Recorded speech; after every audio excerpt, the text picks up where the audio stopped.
TC America, powered by Skip Barber, returns from its summer break for the fourth weekend of the 2024 season. After opening rounds in Sonoma and Sebring and Circuit of the Americas, all three classes head to the scenic Virginia International Raceway, a challenging and historic 17-turn road course. This weekend is the midpoint of the championship season, with a brewing battle in TC and a shuffling midfield in the points in TCX and TCA. Welcome to beautiful VIR on what has been a challenging morning for conditions. I'm Kyle Heyer, joined by Calvin Fish. Amanda Busick is in the pit lane, and Ash Vandalate on the Twitch stream as well. There's a look at the weather conditions. It's been a little tricky this morning, some spotty showers here and there, but now cloudy skies, Calvin, as we get set for our first race of the weekend for TC America. Yeah, and I think these conditions are going to be similar to what we saw in qualifying this morning. It was a little bit of a damp racetrack. The lap times did get very close to the practice times of yesterday, so no big surprise to see Chris Walsh starting from the TCX and overall pole. But again, these conditions are going to be challenging. The racetrack is green, not the rubber down that we saw in practice sessions over the last couple of days here. Well, it's a 40-minute race, but before we get into it, let's head down to the pit lane and check in with Amanda before we kick it off. You guys talk about the tricky conditions here that we've seen this morning at VRR. Within the hour, Pirelli GT4 was on track qualifying, and there were wet conditions on this track. So who's to say what could happen in this next 40 minutes? If you take a look at the grid from the qualifying order here today, earlier this morning, it was a mixed bag of some of the drivers that went out on slick tires versus wet tires. So a little bit of a shuffle there, but Cal, as you mentioned, Chris Walsh definitely on pole there. You got Christian Paracarpi in TC, and then in TCA, PJ Bromke, who's had a heck of a season, but some newcomers to the race today that we will talk about as we get settled. But as you said, Kyle, 40 minutes. What's to come? We'll see. Yeah, there's a lot left to learn here this weekend, of course. It's been a bit of a while since we've been in the racetrack. Circuit of the Americas about a month ago, and in that time, drivers have been, some have been coaching, some have been off doing other things like hiking or camping or whatnot, but back at school here this weekend. And one of those new drivers that Amanda mentioned, Calvin, is Ron Zaras, who comes from a background kind of in the drifting side of motorsports and making his first start here in TC America this weekend, and recently took a Hyundai up to the top of Pikes Peak last month.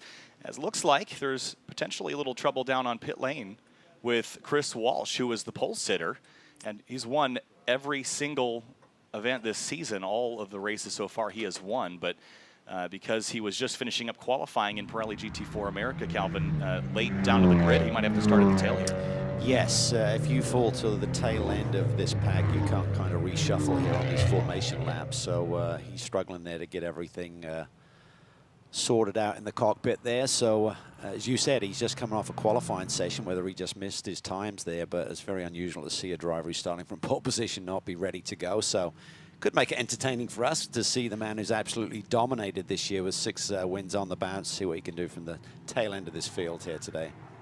Well, let's find out what's going on down there with Chris Walsh with Amanda. Yeah, and as you can see, Chris says, and he will have to start from the rear of this grid today. He was just in qualifying prior with Pirelli GT4, and I'm with Tony Callis, his team owner. What can you tell us? Hi, how are you? So basically, we've been accommodating about 30 Gold Star families, which lost somebody in the military, and we want to make sure they get what's, you know, whatever we can help them with. Chris just jumped out of the M4 in qualifying.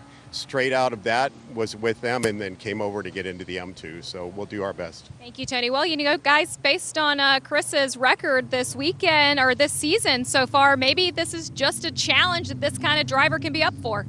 Thanks, Amanda. And yeah, Calvin, you touched on it. He's won every race so far, all 6. But starting from the tail of the field, that's a bit challenging. I think with about 15 cars here in the field and a variety of different classes to navigate through, I think patience will be the key there, although it's 40 minutes, so you can't wait too long to start moving forward. Yeah, I'm curious to see if they'll let him regroup behind the TCX class, because there's split starts here, so that would ease the pain. If he's got to cut through, he's going to be a long way back from the TCX pole sitter now, and a lot of work to do if he's at the very tail end of this 3-class field. Well, cars are rolling around for their second of 2 pace laps, getting heat and temperature into the Pirelli P0 tires and getting set to go around this 3.2-mile, 17-turn circuit here. And I mentioned it's about a 14-car field here this weekend with 3 different categories. And in just a moment, we'll have a look down the running order. And it'll be Chris Walsh, who would have started on the pole, but he'll start at the rear. In trouble for already, there's a car on fire there. Wow, That's the Jordan. 71 of Joey Jordan, and that is a big issue there.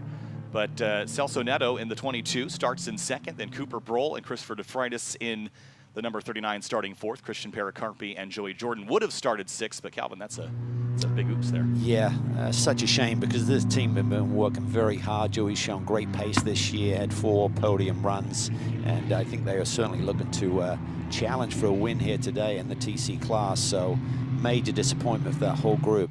Yeah, Jeff Rica, Scott Thompson, then Ruben Iglesias Jr., Sally McNulty, Ron Zaris, and PJ Garonki round out the 6th row. PJ's the pole sitter in the TCA category. Then Alex Garcia and Alan Grossberg will round out the field in TCA. 3 different categories of race cars. This is a unique field in that we've got both front and rear-wheel drive cars in the TCX category. But Joey Jordan hopping out very quickly out of that Mazda 3, and it's good to get that car stopped and jump out as quickly as possible, and this will probably delay our start, I'm imagining, Cal. Yeah, the clock will have to start, though, because you can't suddenly add laps. I mean, the teams put a fuel load on board based on the time of this race, so if you suddenly just added minutes to that, that would count some people out. So I think once we come by the stripe, the clock will start by potentially see a delay, certainly, before we'll see a green.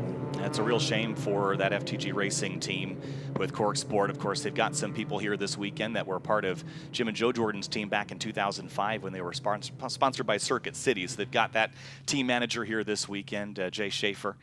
And it's just a shame that that this is not going to start the way that they were hoping. No, but fortunately he was able to get out the car quickly because fire is a scary thing in any situation, particularly in a race car when you're buckled in and got to get all of the safety net and everything out of the way before you can escape. Yeah, so in a few moments we'll pass by the start-finish line, and the clock is going to start this 40-minute race. Of course, the Toyota GR Supra safety car will continue to circulate. And then once we finish up getting that car removed off the racetrack, we'll have a fairly normal start, just with a few less minutes in this race, Cal. Yeah, and that means we'll not see a single fire like a restart, so it should be a side-by-side action coming to the green eventually. Yeah, let's have another look at it coming through Horseshoe at turn 1, and out from underneath the hood here, Calvin. So is that oil most likely in that Hard to say. Could be a fuel system problem or anything. I mean, I would imagine fuel as quickly as that went up, but you don't know.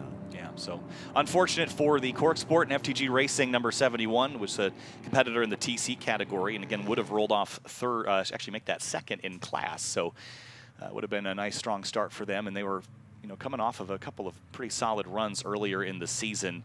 Looking back to Sonoma, it was a third and a second there, and then at Circuit of the Americas, a couple of thirds and seconds there. So some strong runs, and they were looking to keep this momentum going and keep this program going. And again, their focus, you know, this weekend was, well, we'll see if we should put more focus into next year. They've got some more interest in that Mazda 3 car for the future. So, you know, whether or not to spend more resources on 2024 or look ahead to 2025. Yeah, I think it's just been continuous development, and with these teams, I mean, these are not running at like a GT3 level in terms of the resources, so it's a slow burn in terms, no pun intended, in terms of getting these cars where they need to be, and just a shame because there's so much effort. You know, Jim Jordan is involved in that. He used to be a touring class manager here in SRO, so great passion within that whole team. And you put so much effort into being at this race weekend. You got great momentum coming in, a lot of speed being shown by Joey and that car. And he's an international traveler. I understand he spent a lot of his time based over in Paris in Europe. So getting to these race weekends is not as easy as it used to be for him. Yeah, so it's a long flight to do a handful of times a year for TC America, powered by Skip Barber. You see the clock on the top left has begun to count down from 40 minutes, and it will probably just take a few more moments to get that car cleaned up off the racetrack. The safety crew here at VIR responding very quickly and getting that car hooked up to the rollback and headed back to the paddock. So maybe next time by, we could see the lights out and the GR Super safety car head for home. And we'll kick this thing off here at VIR. And this is a fast racetrack here. These cars, compared to the GT cars, have a bit less power, Calvin, but they're still going very quickly, and keeping momentum high is really the name of the game. It really is, you know, initiating a launch maybe off of this corner, Oak Tree. This is turn 12, this tight right-hander, slowest corner on the racetrack, and just keeping it going, particularly through some of the high-speed sections. The flowing uphill S's is a tremendous ribbon of asphalt. It's just nothing like it here in North American motorsports, so that's always a thrill ride. Here you can see Madison Avenue, the straightaway, but it's got a big crest there that the safety car is just getting to. I think the lights are out, so maybe we'll be seeing some green flag action here quickly. And then the approach into this, none of the brake zones are easy. Do you know what I mean? You're kind of curving and trail braking into very important turn-in points. Yeah, and especially in the TCA category, the electronics in these cars are much closer to the stock counterpart. It's not the fancy motorsport ABS that you might get in the GT cars that we'll see later this afternoon. So that's a challenge as well when you're pushing the braking zones. These are very light cars as well, so you're braking very, very late, even in these tricky conditions. Now, the 104 of Chris Walsh has not joined the rest of the TCX field here at the front, so he'll have to first navigate his way through the trio of TCA class cars and then the TC field, which based on the qualifying times is going to be tricky. They're not that far off from that TCX field, but with the timer already elapsed down to just over 36 minutes, the TCX field will bring us to the start-finish line for the first of 2 races at Virginia International Raceway for TC America, powered by Skip Barber.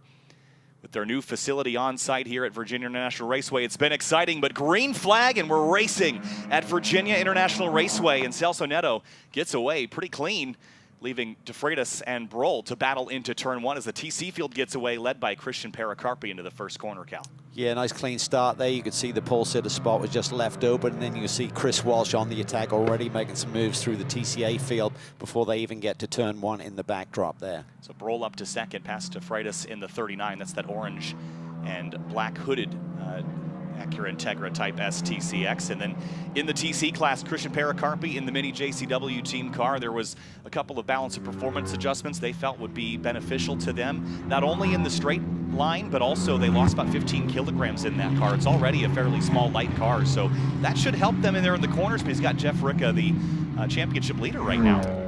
Second place in the championship. When you start making 15 kilogram weight changes, it has an effect on any race car, particularly one of these lower horsepower machines like TC. So the Mini should be a lot more competitive this weekend.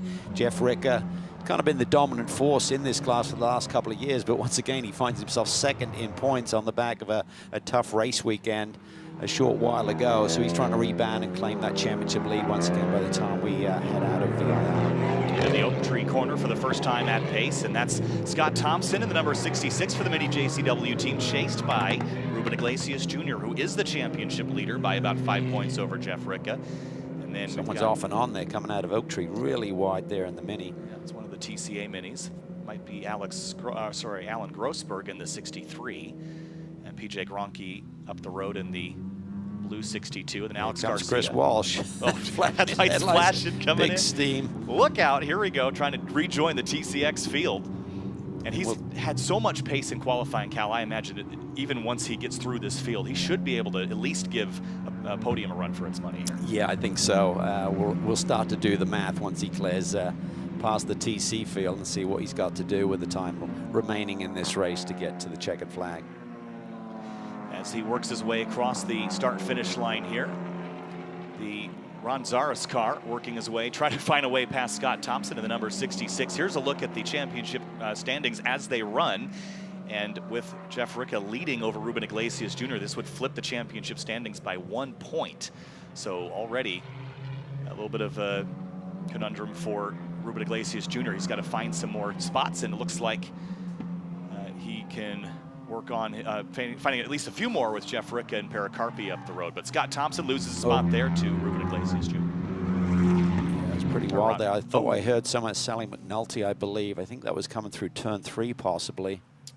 Yeah, that looks like, you're right, a NASCAR bend there for Sally, and into the tire bundles, which we talked earlier, Calvin, before the broadcast, about how the tire bundles are a pretty soft thing to hit in some of the slower corners, and just a bit of damage to the under tray there by the engine, but otherwise it seems to be pretty straight, and she's driving away. Yeah, it's just tricky because the racetrack is essentially dry now, but if you make a little slip, get up on the painted curb, get into that wet grass, you're just off at that trajectory, no way of saving. Let's take a look and see how this one develops. So this is the left-hander NASCAR. She actually loses it early. I mean, she may have had a... That was Ron Zaris up the road as well, yeah, having a he similar was sideways, slide. So maybe she's a little bit distracted there. Yeah. And so, well, she'll get it back rolling and try to improve on a bit of an issue there in the early moments of this race. But up Madison Avenue now, 32 minutes to go. And Cooper Broll kind of in no man's land there a bit. But here's some TC cars making their way by Christopher De Freitas. And Jeff Ricca closing in on Christian Pericarpi to try to give him run for the lead here. Yeah, Pericarpi, though, seems to have the pace to keep Jeff Ricker at bay here. So we sometimes talk about even tire degradation here at VIR on a short race like 40 minutes, but that's been shortened even more with that problem for Joey Jordan on the formation lap, so a little less time to play with. That may play into the hands of someone who may have been struggling in the last 5-10 minutes of this race. But right now, Pericarpi, you talked about the balance of performance adjustment on that mini, seems to be demonstrating that pace immediately. So the difference between these two cars, they're both front engine 4-cylinder cars, turbo cars, but the wheelbase, I think, is the single biggest difference between these two cars. Calvin, how does that affect the racing that they're going to do at this racetrack? Where's an advantage that the shorter car in the Mini might have? Well, with a shorter wheelbase, you're going to have a sharper change of direction, so you get through the real twisty stuff like coming through the snake. It should be better, but when you get up to the long duration corners, like up through the high-speed S's, that's where the longer wheelbase, where essentially when you talk about wheelbase, the distance between the front and rear wheels will come into play. It just keeps the platform a little bit more stable in those type of corners. Celso Neto working his way up through the climbing S's now, and this is a new car for this season, the Acura Integra Type S TCX car, and they were just trying to really dial in the pace of those early in the season at Sonoma. They had a pretty good debut with those cars, and right now leading the way, 202.592 last time by the stripe, but Chris Walsh was the quickest car on the road of everybody last time by, and about a 10th quicker. He'll need more than that to close that 9.6 second gap. Yeah, he's got a lot of work to do, so we'll see what he can do. How far up this field he can go, and he can see everyone, but as you said, nearly a 10-second gap there between Celso Neto, our overall and TCX leader, and our championship leader, Chris Walsh. So about Madison Avenue, this is the area that Pericarpi felt he'd have the biggest advantage with that balance of performance adjustment up this straightaway. Bit of slipstream perhaps for Jeff Rickett, chasing headlights flashing on Chris Walsh, who's trying to minimize the time he's spending behind these out-of-class cars. But this is a very tricky place to pass lap traffic down here through roller coaster. You kind of just have to sit here and wait for that front straightaway. Yeah, there's so much transition from the left to the right-hand side of the road through a sector like this. There's no way that the driver, even if they wants to make room for you, can do that without really compromising themselves and maybe getting into the gray and flying off the racetrack. It's the battle for the lead here in TCA. PJ Gronke's got it. Alex Garcia wants it. And Garcia is also playing double duty in the Toyota GR Cup Series here this weekend. And I think that's actually played out pretty well for him as we go back to the battle for the TC class lead. And now Chris Walsh is going to split the difference here down in Horseshoe.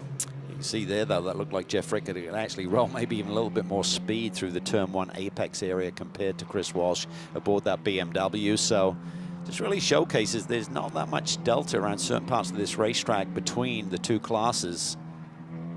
Yeah, the TCX cars in some cases have a bit less aero than the TC cars, and we've seen that come into play at some of the tracks that have some higher downforce corners. Of course, VIR has a decent mix of slow and fast corners, so those advantages come into play at different places on the racetrack. But Walsh has to just dispatch Pericarpi and then just go run down Broll and Neto, and he's right in the thick of it for the lead as we go back to TCA.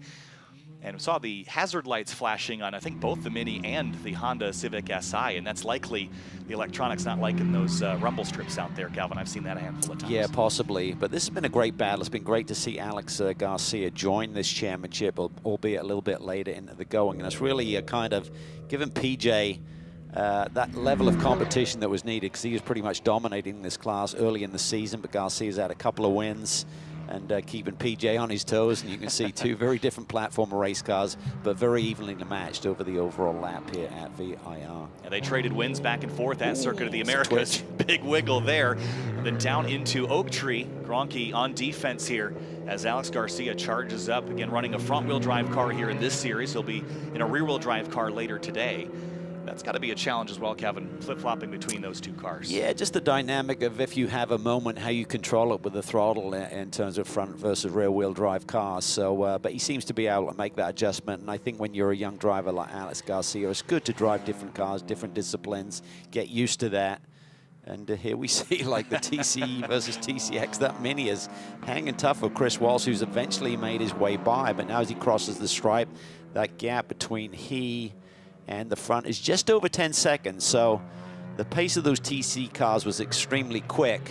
And even though it's taken a few laps for Chris Walsh to escape them, the gap to the front hasn't changed that much to Celso Neto, who continues to lead. Yeah, so once he's got clear racetrack, we'd anticipate him finding some time. And of Of course, Cooper Broll's not that much further up the road, so battle for second coming shortly. But here's the battle for the lead once again in TCA. What a thrilling fight this is. Alex Garcia looks to the right down here on the front straightaway. Battle for the lead into turn one. Bit of a braking duel. The Minis late on the brakes, shimmying side to side deep in the ABS. And they're side by side through turn one, Cal. Yeah, that was really close there. I think PJ was trying to like close the gap there. You have that little kink on the front straightaway as you come underneath the starter stand. Try to pinch that a little bit to not give Alex clear sailing. And then as a braking duel down into turn one, PJ just hangs on there. This is great stuff here, trading blows in the first sector of the course. But this Honda, I think the advantage will come a bit later in the racetrack. So chasing the Mini up the climbing S's here through Snake and then into the climbing S's. These cars, effectively, their power plants are the stock engines and transmissions for the most part. So this is about as road relevant as it's going to get, and it's a great display of the parity here between the Mini and the Honda. Yeah, and you talk about that short wheelbase on the Mini. We saw PJ have a little moment here up at the very end of the climbing S's. This is a battle here for the TC lead. Ricker gets a run and makes the move on Pericarpi and takes over the lead in TC. And drove into roller coaster really deep and managed to clear Christian Pericarpi and put a car length or two on him by the time they get down here to Hogpen. So that 78 really turned up the wick there, trailing the right rear tire in the air there down through Hogpen. Really did. And coming into this round of the championship, Jeff Ricker was 5 points out of the lead despite having won 4 races this year. But here comes Pericarpi. You talk about that BOP. It looks like the Mini's got good straightaway speed, but Ricker's kind of holding that middle of the road line there as Walsh is making moves. He's now up around Cooper Broll, so it's just Celso Neto ahead of him. One more car to overtake and get to the lead of this race. Yeah, big lunge there for the 104, but he completed that pass in one try, so didn't waste a lot of time battling with Cooper Broll there through NASCAR Bend. Broll's trying to respond in the Acura Integra TCX, and he will not be able to. See if he can chase him down and maybe use that 104 as a rabbit. All the while, Christian Pericarpi still trying to hang tough with Jeff Ricker, but Jeff had a really nice run through NASCAR and left hook there. Yeah, it looks like he's got a little gap now. He can focus on his lines, hit his marks, and for Chris Walsh now, he's got clear sailing in front of him, and there's really going to be a question of comparison between the lap times. Even in traffic, Chris Walsh just laid down the fastest lap of the race at a 2:01.9, but Celso Neto is only a 1/10 of a second behind him, so he's got good pace up front, and he's got a healthy 9+ second lead.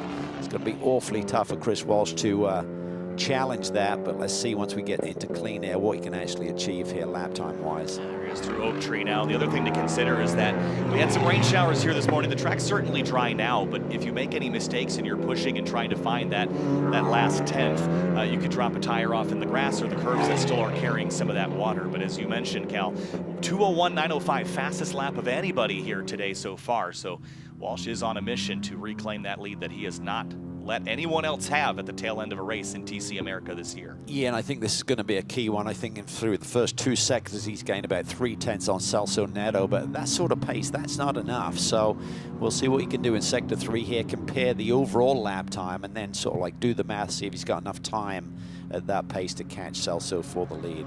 So if you're in the 22 car right now, if you're Celso Neto and you're getting feedback and updates from your crew, how much are you focusing on just hitting your marks and running laps, or are you driving defensively now because you know what Chris Walsh is capable of? Well, I think tire degradation shouldn't be a huge factor. These are relatively short races at only 40 minutes. We talked about the yellow at the start of this race, so that shortened that even more so. So he's just got to hit his marks, not make mistakes, just really focus on nice, consistent pace. He will then get the margin back, but right now on that lap as well, Chris Walsh only took a 1/10 of a second out of that gap, so he's really got the pace of Chris Walsh here today. So Chris has really got to step up his game. He's got any thoughts of catching the leader.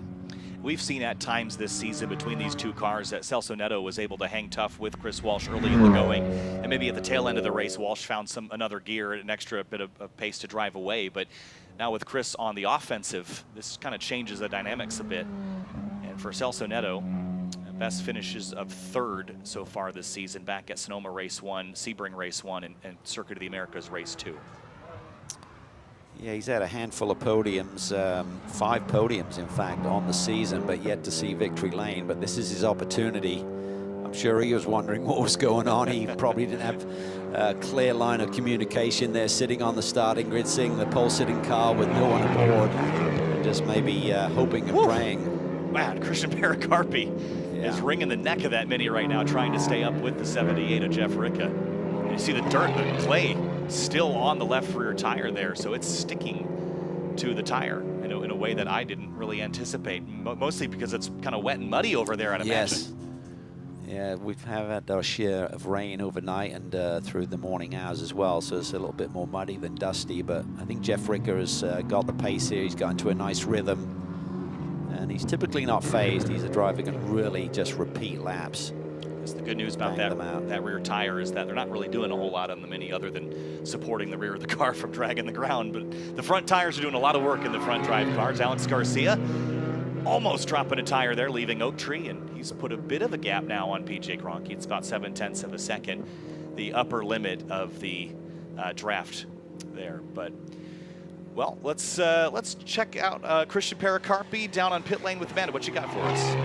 Yeah, I was standing by the team when Jeff Ricca made that pass on Christian Pericarpi, and there was just kind of like a sigh of frustration from the team. They were saying that, man, we just haven't had anything for these Hyundais all year long, but they also been battling a bit of electronic issues this season in the Mini as well. I was talking to Louis Pericarpi, who was telling me that they've really did a lot of work on the summer to make sure to chase those problems.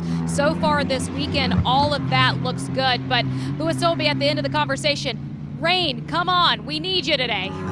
Yeah, it was supposed to rain about this time, but it seems like the weather has mostly missed us, other than, say, for a shower this morning during qualifying for some of the GT series, Calvin. So rain would have probably been advantageous. That's the great equalizer as far as the balance of performance is concerned. But even with those adjustments, it seems like the Hyundai that Jeff Ricca is driving still seems to find a little bit of pace. Now, the interesting thing for me is that Cooper Broll's up here in a TCX car, out-of-class car, and there might be co-requisite with or just a little bit faster than Cooper Broll, and he could be a bit of a cork in the bottle here shortly. Yeah, certainly. I mean, Ricca's fastest lap's about 0.3 quicker than Cooper Broll, and Pericarpi running similar pace to Cooper Broll, but in that first sector, Christian did catch our TC leader, Jeff Ricca, by a few tenths, so there is pace in that Mini. You can see he's hanging tough there.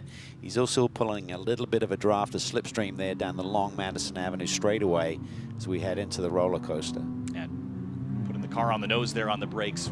Very late braking zone, a bit uphill into that section, and Christian was using the simulator last week to practice racing in the rain. He hasn't done it in a very long time, but said he was looking forward to that challenge, and I think he might be disappointed to not give it a go here this weekend. I know you're a big sim racer as well, yeah. And you told me this morning that the rain conditions are very realistic and really give the driver a great insight to what it's going to be like should it rain here this weekend. The technology is unbelievable, and the laser scans that most simulators use now, they're actually able to calculate where the puddles form over time and how that will interact with the tire and the transition point from switching from a dry tire to a wet tire. So it's really advanced. But here's Celso Neto and Chris Walsh, the two leaders in TCX, as the 63 of Alan Grossberg is getting back on track there after an off at NASCAR Bend. But Walsh, again, purple lap last time by, 201.634, and cuts that gap to 8.4 seconds to Neto.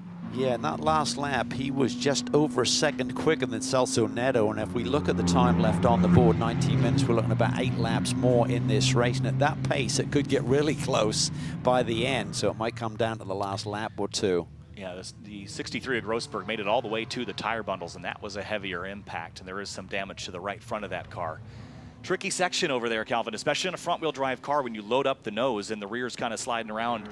You drop a tire in the grass on entry, it can whip you around pretty quickly. Yeah, you really have zero control at that point. You're just on that trajectory, and you're just hoping and praying that you do miss the tire bundles. They do such a great job of absorbing the energy, as you could see with their design, and the safety enhancements that they've made around this racetrack over the last 2 or 3 years are simply phenomenal. So he continues to roll, but yeah, it just showcases how tricky it is should you make the slightest error. So Cooper Broll stays to the right of the racetrack up Madison Avenue, and is going to allow the TC leaders to drive on by. Now, that was very gentlemanly of Cooper Broll. I think perhaps Christian Pericarpi would have rather he stay in front of Jeff Ricca just to slow him down a bit more, but still within slipstream distance, Calvin, and chasing him down at 18 minutes to go. This is still very much a fight. Any mistake that Jeff makes, Christian's right there on top of him. Yeah, great sportsmanship there by Cooper, recognizing the TC battle was fierce, and right behind him running a very similar pace, so he's just going to be an interested observer there and just try and hold on to this podium run that he has in TCX.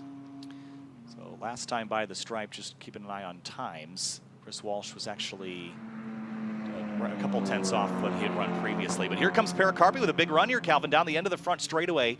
And Rica faded to the left to kind of cover off that move. I thought Christian was going to try to outbrake him on the outside going down into turn one. But once you get there, because of how long the first corner is, there's not really much you can do from driver's left there. No, it is tricky. And placement into that brake zone is really critical, even when you're driving by yourself, just to execute the corner, let alone when you're in racing conditions. And that's what's cool about this racetrack. I mean, everything is enhanced once you get into a race. Brake zones like into the roller coaster, into turn 3, into turn 1. They're very tricky, and then when you got cars around you, making sure you don't open up the door at the same time magnifies that situation. Yeah, if you recall back at Sebring, it was race 1, I believe, that Jeff Rica won that race, and that was where Christian Pericarpi ran second, and since then his best finish was a third in race 2 at Sebring and in race 2 at Circuit of the Americas. So he knows very much who his adversary is here today, and it's that number 78 Rica Autosport Hyundai Elantra N1 TC. And this is a great battle between these two cars, and I thought when the 78 got around him he might put some distance, but he hasn't really done that, and Christian's still right there with an opportunity to go back by. Yeah, I agree with you. I thought Jeff may have just sort of like not driven into the distance, but just sort of like gradually increased that gap. But Christian's got the bit between his teeth. He's regrouped here, and he's really putting the pressure on Jeff Rica, and he's getting the advantage of that toe right now down Madison Avenue. This is where Jeff is just going to try and position the car in the middle of the road right there. I think he feels that there's not enough of an edge that Christian has down the straightaways to think about making a move. So as long as he keeps it clean, just focus forward, hit your marks.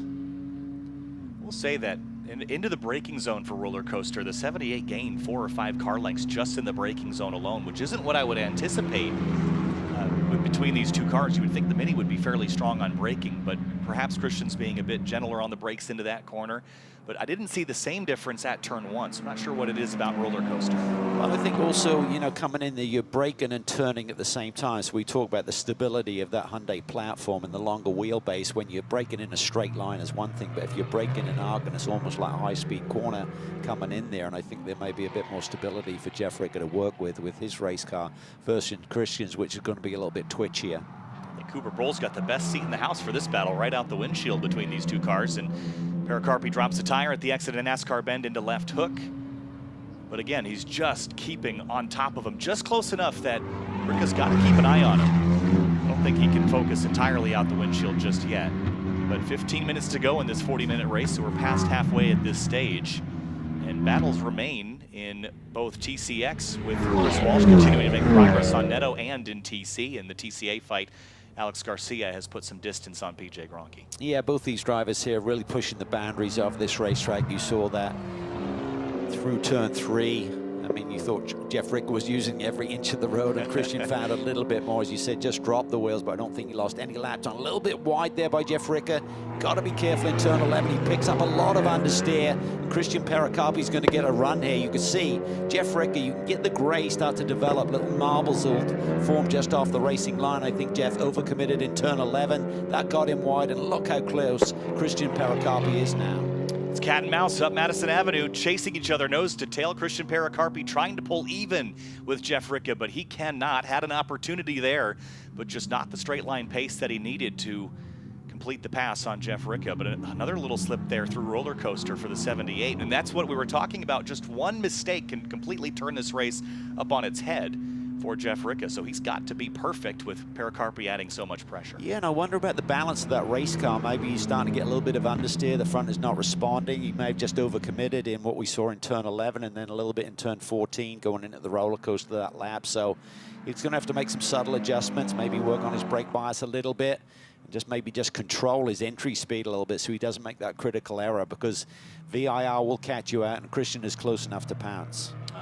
We saw Rica go defensive there into turn 1, chose the middle of the road and allowed Pericarpi to have a wider arc into turn 1. He's got overlap for a moment into 2 and 3, but just couldn't fully commit there, Calvin. And the other thing you have to consider is if you don't have the overlap to be alongside and you draw contact, a penalty would absolutely ruin your day. So yeah, for sure. He had to keep it clean there. He made the wise choice, and it curves and twists around. It's such a, it looks simple from the outside, but when you're behind the wheel, it's a really tricky approach there into turn 3. And Christian just got good exit speed off of turn 2, but didn't have anywhere to go with it. You have to kind of balance and weigh patience versus opportunity when you've been chasing someone for so long and they make a mistake, and you feel like that's the only chance you're going to have. And then if you take it and make a mistake and cause a collision, then you'll potentially draw a penalty and make the day even worse than if you had just committed to second. But that's not in a race car driver's mindset to want to finish second, so we'll give Christian Pericarpi all the chances he can. 12.5 minutes to go and up onto Madison Avenue again, and the chase continues here, all the while about 6.5 seconds from Walsh up to Neto. So there's the 104 chasing Celso Neto, and with some more information about Chris Walsh and his chase of Celso Neto, let's head down to Amanda in the pits.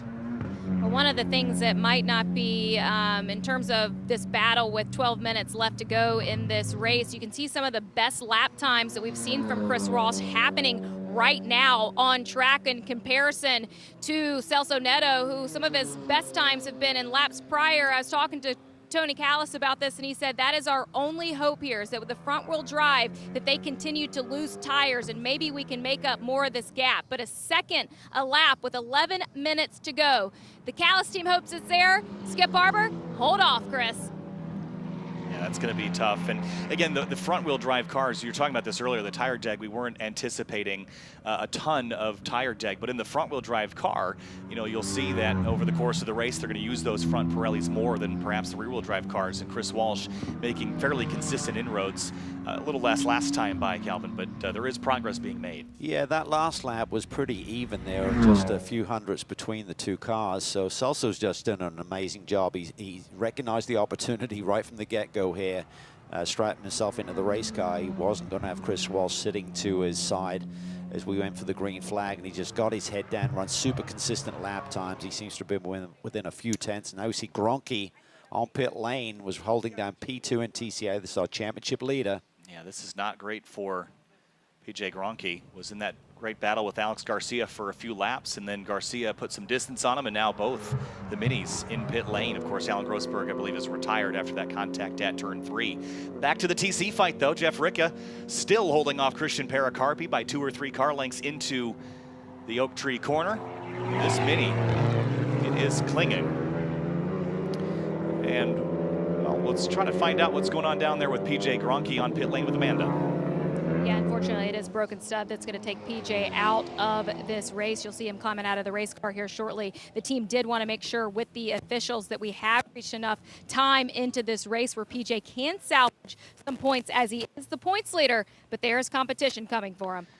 Thanks, Amanda. So broken stud, Calvin, how would that happen? Would it be curb strikes or something else, or just a parts issue, perhaps? Yeah, I'm not sure if it's broken hub or broken stud. If it's one stud on the wheel, I mean, it's a 5 lug nut system. It shouldn't be a big issue. It could cause a little bit of an imbalance, possibly, but I've got to feel it's maybe a little deeper than that. Yeah, heard potentially 2 studs in that case. Okay. Then you might have a challenge to keep that wheel tight. And in that case, you really, 5 is fine, 4 is okay, 3, you're starting to push it and have the potential for a wheel coming off, which nobody wants.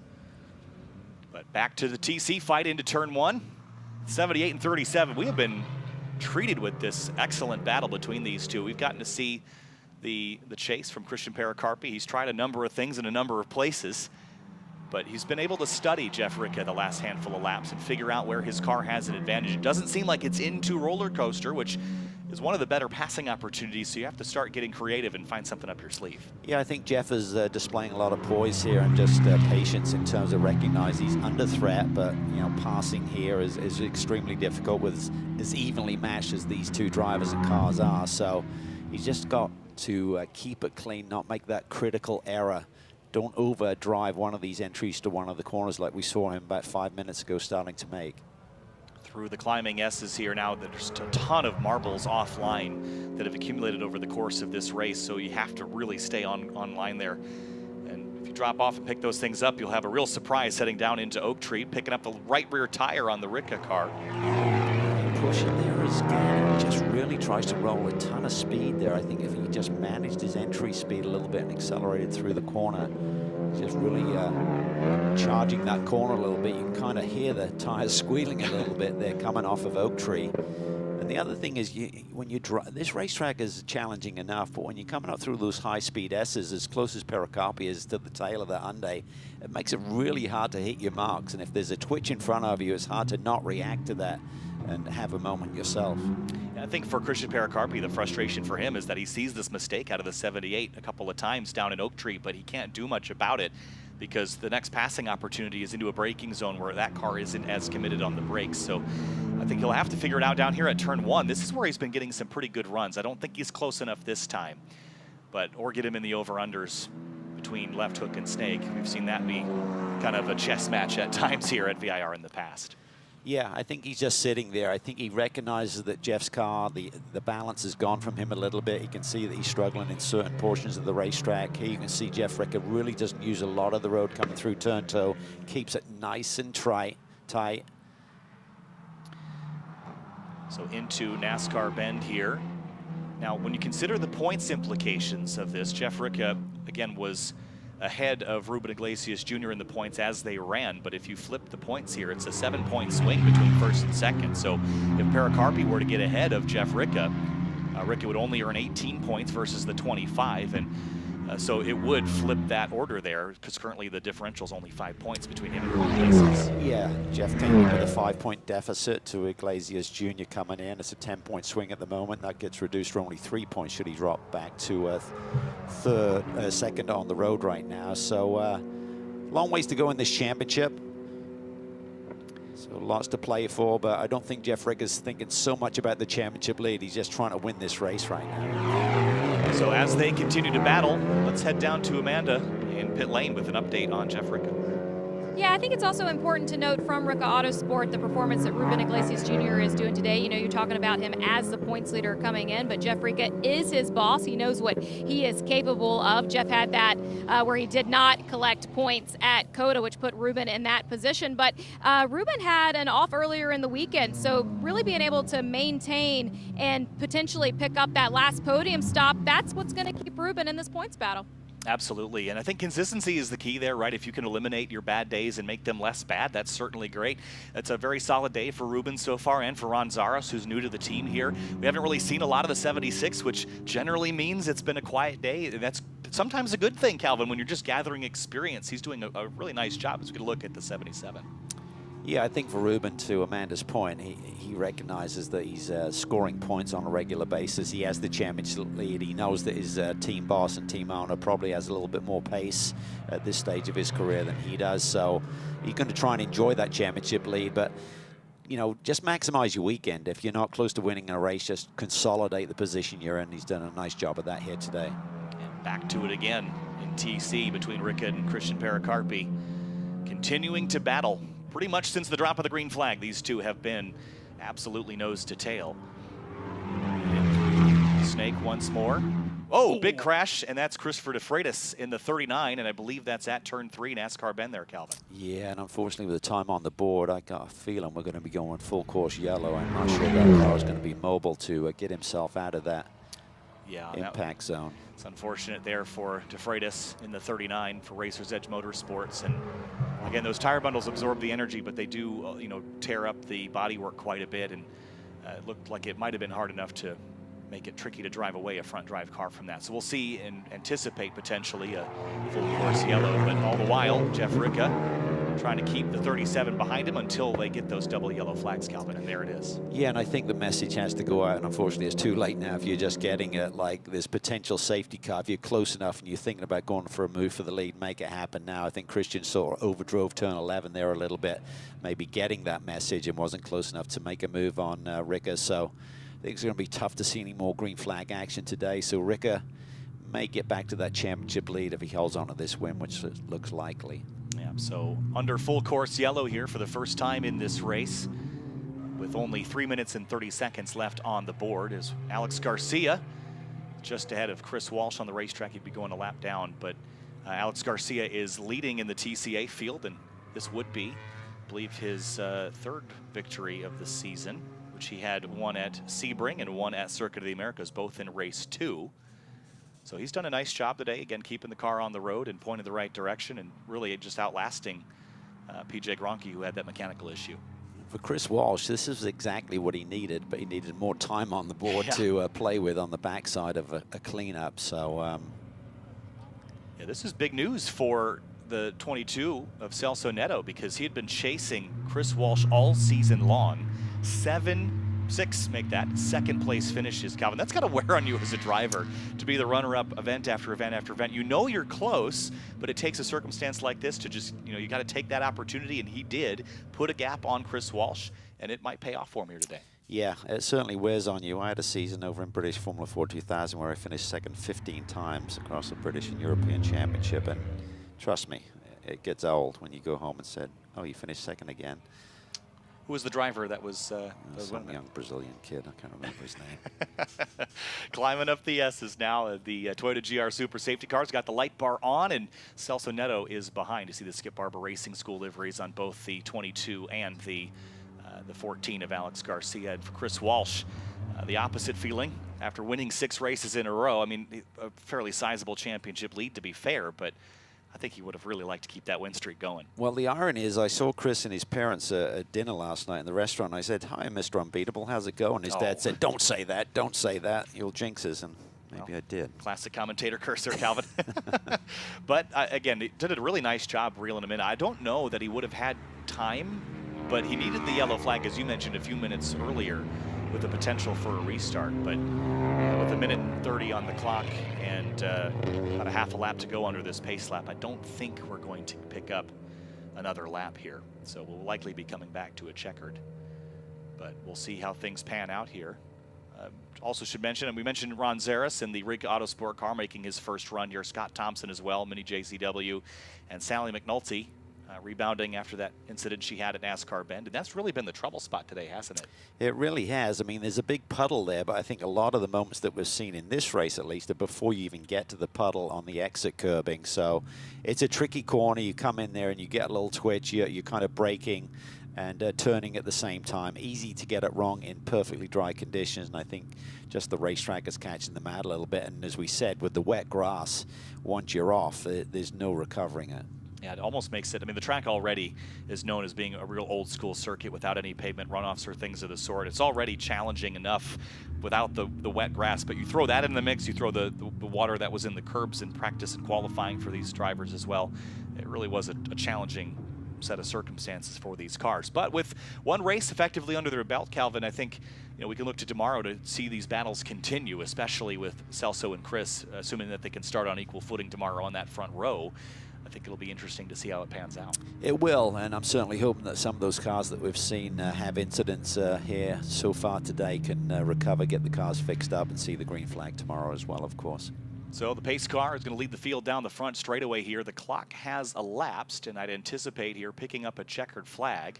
For Celso Neto, you see the team already celebrating there. Celso Neto, after finishing second 6 times earlier in the season, finally breaks through and wins at Virginia International Raceway. And for the Skip Barber Racing School, Alex Garcia picks up a win, his 3rd of the season, in the number 14 car in TCA. And in TC, Jeff Ricca in the Ricca Autosport Hyundai Elantra N1 holds off Christian Pericarpi after a fierce battle for the entire duration of the race, which I imagine we'll get a part 2 of that tomorrow. Yeah, some good battles. I mean, when you think about how competitive it was in terms of Neto getting that first win, Chris Walsh and he kind of had very similar pace than Ricca and Pericarpi. That was an awesome battle. Unfortunately, PJ Gronke, we saw on pit lane with a technical issue with the left front stub assembly. He and Alex Garcia are having a great battle out there, so it certainly bodes well for those battles to be renewed tomorrow. Yeah, correcting a mistake also, Neto was P3 the last handful of times, not up in second. We have no Lucas Catania here this weekend because he and Joseph have moved over to the GT4 side of things here. But Celso, regardless, still going to break through for his first win on the season. And after a bunch of podiums this season, Calvin, that's got to really be a satisfying way to end race 1 and really set up for a chance to repeat that tomorrow and keep that momentum going into Road America. Yeah, and I think his pace, I mean, his fastest lap was 3.5 tenths off of Chris Walsh, who was given chase. So Chris was certainly wringing the neck of that BMW trying to get to the front. So I think if they can turn that Acura Integra up a little bit, find a little bit of pace, he could generally threaten Chris under, normal circumstances without Chris coming from the back of the pack, of course, tomorrow to potentially win. But it will mean that Chris Walsh will be starting from the pole with Christian alongside with the best laps today, forming the grid for tomorrow. So with the cool down lap, there's see a lot of dust over there as well on the exit of the S's. It's been a pretty interesting race with the track conditions and just the treacherous nature of it offline. Almost caught out Jeff Ricca a couple of times, but Chris Walsh going to reset and try to get back on top again tomorrow. And with the pace that he's got, Calvin, I think without the, starting from the pit lane and that whole scenario that caught him off guard, I think he's really still the one to beat. I imagine. Sure. So it's really up to Celso now tomorrow to hold him off right when they start on the front row together. So. Yeah, I mean, weird conditions this morning, so Chris was on the pole by a bundle, but in the race conditions, we said just a few tenths separating them, and if Celso can find anything overnight with the setup of the car, maybe the track conditions will suit his car better tomorrow. We'll wait and see. Let's have a look at the results here for TC America, powered by Skip Barber. Race number 1, it's Acura Integra up top with Celso Neto. With his first win of the season, Chris Walsh will lose a race for the first time this season, about 1.8 back from him. Third overall and leading in the TC class, Jeff Ricca in his Hyundai Elantra N1 with Christian Pericarpi and Ruben Iglesias Jr. rounding out the podium for TC. Of course, Cooper Prohl, 5th overall, 3rd in that TC category. Then it's Ron Zara, Scott Thompson, and Sally McNulty rounding out TC with Joey Jordan with that issue on the pace lap. But in TCA, Alex Garcia wins his 3rd race of the season. PJ Gronke and Alan Grossberg did not finish this race with a couple various issues. Grossberg, an incident, and Gronke, a mechanical problem. And Christopher DeFreitas, that late race yellow for the incident at turn 3, Calvin. So pretty interesting race as far as how it progressed, but ending under full course caution here for that number 39 in the fence. Yeah, very competitive. As we said, we had some good battles throughout all 3 classes. There we see Sally's car a little bit wounded, but she does a lot of the work herself on this race car, so she's going to have a busy afternoon and evening getting that car in ship shape for tomorrow. But I think we'll hopefully see most of these cars back in action. Yeah, and again, just dragging that left rear bumper. That'll just hopefully clip right back in after the off that she had. A fairly light contact there. You just hope it doesn't mess with any of the camber and caster and the careful alignments that the team set up to really maximize the performance of these cars, especially in the front-wheel drive machinery, Calvin, where you're leaning so much on those Pirellis up front to do the work for you. Yeah, and the other key is it's different when you're at the racetrack versus being back at the race shop. If any of the components need to be crack checked or whatever, sometimes you don't have that ability to do it here at the racetrack. So the main thing is to go through everything with a fine-tooth comb and make sure that safety-wise and nothing's going to fail on you, because it is a high-commitment, big-load racetrack, of course. So for Christian Pericarpi, what are some of the learnings he can take away from this race after trailing Jeff Ricca for most of the second half of that? Well, I think it's maybe more what Jeff Ricca can do. I mean, as I looked at it, it looked to me like Jeff Ricca's car came in strong after about 10 minutes, and then through the middle phase of the race, it looked to me like he's struggling with the front end a little bit. But nonetheless, Christian will certainly be optimistic that he was close enough here today. When we look at their best laps, he was only 0.04 off, so narrowly misses out on starting from the lead position in TC tomorrow. But yeah, it's all about, I think, adjustments overnight. Who can dial the car in a little bit better for tomorrow? They're so close and evenly matched. And Celso Neto pulling into the victory area here, and you heard the claps and celebrations in the background. And he's been chasing this win all season long in a pretty fierce TCX battle, especially in the first half of the races so far this year. And a number of podiums that he's gotten, back at Sonoma and Sebring and Circuit of the Americas, and he'll add this one to the list of podiums, but this is the top step, and I think that's a really big weekend for any driver, Calvin. Yeah, it's a breakthrough. It's just a big shift in terms of your head and what you're thinking and your approach to a race weekend. So he'll know it was under unusual circumstances, but I think he's got to look at the data too, and it will highlight that he had a really fast race car and great pace here today. Yeah, it really is a team and family sport there. So celebrations down here in the paddock as we wait for Amanda to chat in a few minutes with our race winners from TC America, powered by Skip Barber. Let's head down to Amanda with our winners. Well, you can imagine the team celebration that is happening for Skip Barber Racing as Celso Neto parks it right here in front of the podium. A first win in the TCX class, and you knew that Chris Walsh was coming for you. Go through those last couple of laps, and you think he was going to catch you there? Yeah, so honestly, you know, we know the difference of the chassis and how we have a stronger beginning, he has a stronger end. So that was my plan from the start. You know, once we saw he wasn't starting, it was keep the car under me and save as much tire as possible.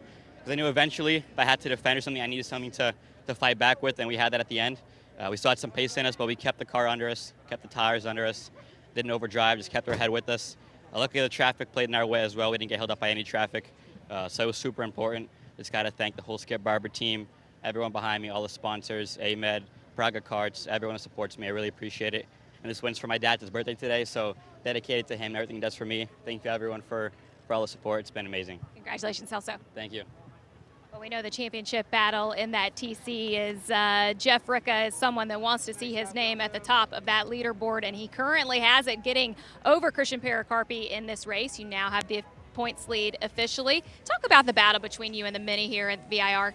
I mean, it was really close the entire race, which also is so fun to race in SRO. So it's like I was on my heels the entire time, looking in my mirrors, and Christian was there every time. So he made a mistake out of Oak Tree. I got him on a draft going into roller coaster. But yeah, it was one of those things where, like, I was on my edge. You know, my adrenaline was going at the same time, but trying to be as calm as possible and just check my mirrors every lap. So gotta thank the guys, my crew that stayed up late last night working on all our cars. Hyundai USA, Hyundai Korea, and Luca Mali. Oh, awesome. Appreciate it. We'll add another one to the win column for Jeff Ricca. And then Skip Barber doubles up here today in TC America's Alex Garcia gets the win in TCA, and also battling with the Mini out there. You know, PJ was wounded. When you saw that, what were you ready for? You know, I came into this race with very low expectations. I had a couple mechanical failures, so I didn't expect too much. I knew PJ had some good pace here, so I was just keeping my head down, trying to find the pace that we know we have. Had a great team, great teammates, have good experiences here from last year, so just kept my head down and just focused on what's in front of me. Alex Garcia with the top step here at VIR, race number 1. Yeah, job well done by all those drivers there, winning their respective classes. Let's have a look at some of the highlights here from race 1 in TC America, powered by Skip Barber. And it all started with some drama on the pace lap, Calvin. Joey Jordan, his car going up in flames. Yeah, such a shame to see a car that had great potential for this race today out before even seeing the green flag. And of course, then we had the 104 of Chris Walsh didn't make it out to the grid. So he started from the tail of the field, and again, he had to spend his entire race trying to run down Celso Neto in the 22. Then some good battles here in TCA early on there as Walsh worked his way through Calvin on his charge up to the front. But in TC, there were some great battles there. Scott Thompson and Ron Zaris in the 76. Up front, though, battles in TCX and in TC with Jeff Ricca and Christian Pericarpi doing battle all day long. In through roller coaster, that battle continued for the rest of the race, but race 1 in TC America, powered by Skip Barber, was a thriller, and we'll see another one all over again tomorrow.